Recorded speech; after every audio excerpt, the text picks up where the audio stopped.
In this video, we are going to add some resting or sliding supports to this piping model.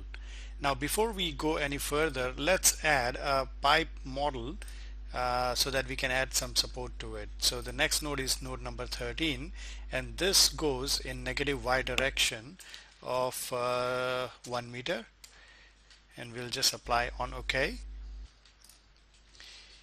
and we'll hit cancel.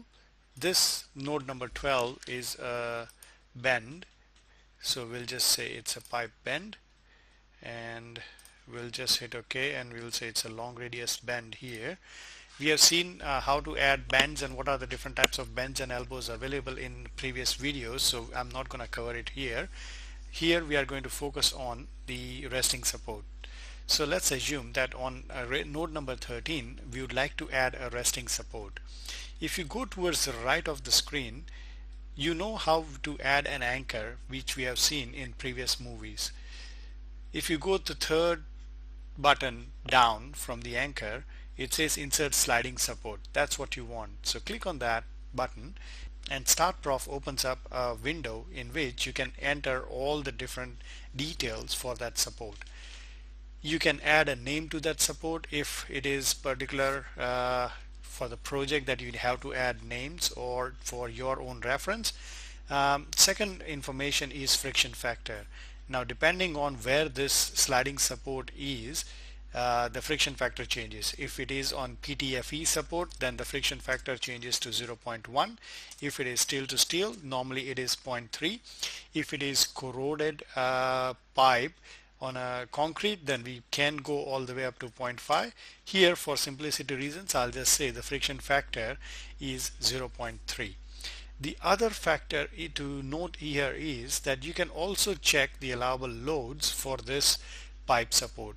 Say, for example, the structural team has given you the allowable loads for this pipe support. Say it's a cantilever beam, and you can only apply, say, I don't know, minus 2000 or minus 2 kilonewtons or minus 2000 newtons in the vertical direction, vertically down direction, which for our case it will be minus Z minus 2. And what StartProf will do is StartProf will check that the loads on this support are not above 2 kilonewtons in vertically down direction. If it is, StartProf will flag that when you conduct the analysis. For our case, we don't want to do that right now, so we'll just add or untake the check allowable loads. So the only information relevant to StartProf's sliding support is the friction factor, which we have added, and now we'll hit OK. When you hit OK, StartProf inserts that support, sliding support, at node number 13. So that is how you add a sliding support or a resting support in StartProf.